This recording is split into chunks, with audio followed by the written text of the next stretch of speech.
Il a fait une avant-première à Paris, c'était l'émeute.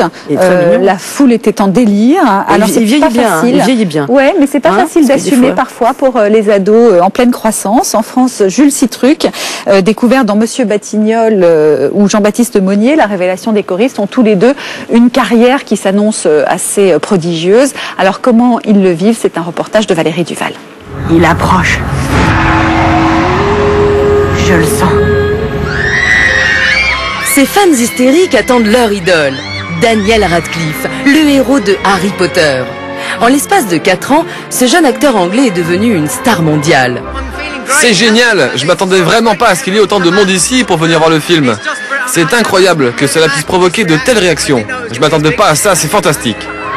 Daniel Radcliffe à Paris, c'est un événement qu'il vit sous le regard bienveillant de ses parents. Harry Potter, c'est d'abord un succès d'édition avec 270 millions de livres écoulés et un succès au box-office avec près de 3 milliards de dollars de recettes dans le monde entier. Harry Potter et la Coupe de Feu qui sort la semaine prochaine devraient rassembler à nouveau des millions de fans. Le tournoi réunit 3 écoles. J'adore quand elles font ça. Pour une série d'épreuves magiques. Il faut dire que l'ogre cinéma consomme depuis longtemps des petits enfants mais en transforme seulement quelques-uns en stars. En 1932, Shirley Temple devient une star à seulement 4 ans. Une fois adulte, le rideau tombe sur sa carrière.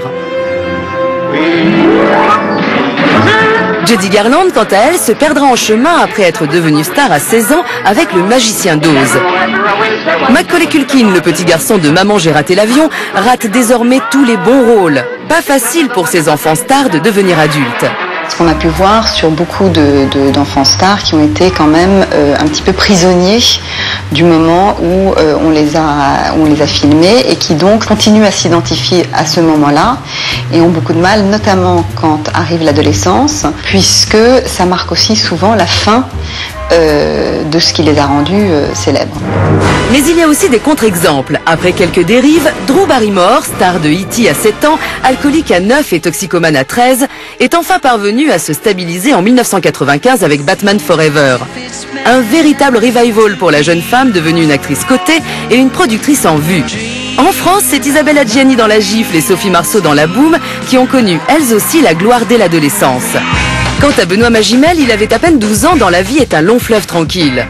Aujourd'hui, nos deux stars s'appellent Jean-Baptiste Monnier et Jules Citruc. Le premier a été porté au firmament par les choristes et le second révélé grâce à Monsieur Batignolles. Et pour les préserver des dérapages et autres dangers du cinéma, leurs parents restent très présents.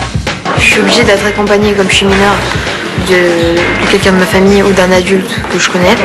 Jean-Baptiste, il a 15 ans et il évolue dans un monde d'adultes. Et bon, on sait ce que ça peut être et moi je veux être super vigilant par rapport à ça. Car être acteur, c'est un vrai métier. La première fois que je suis entré sur un plateau, j'étais émerveillé quoi.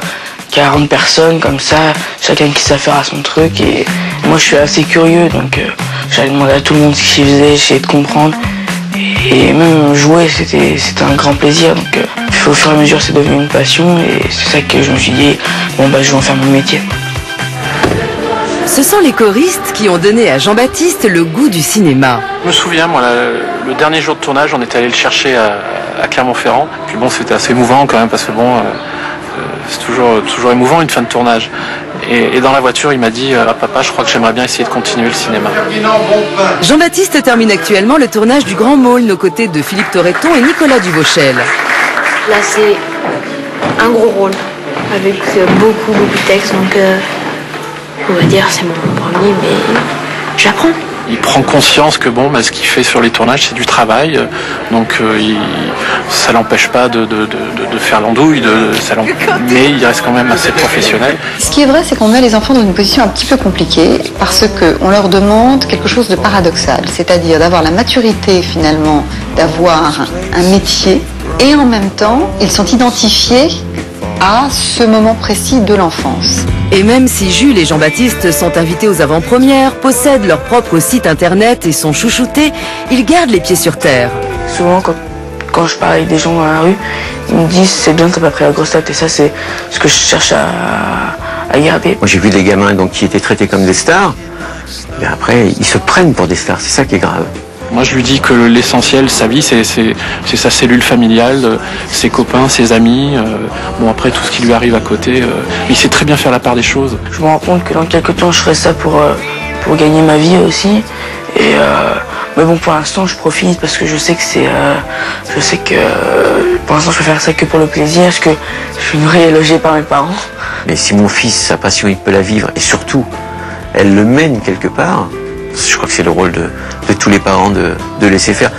Passe ton bac d'abord, je trouve ça idiot. Il passe son bac, d'accord. En attendant de passer leur bac, Jean-Baptiste Monnier et Jules Citruc ont plusieurs tournages en préparation et tous les rêves sont permis. C'est un rôle pour moi dans le prochain Harry Potter, pourquoi pas. Le Seigneur des Ténèbres renaîtra.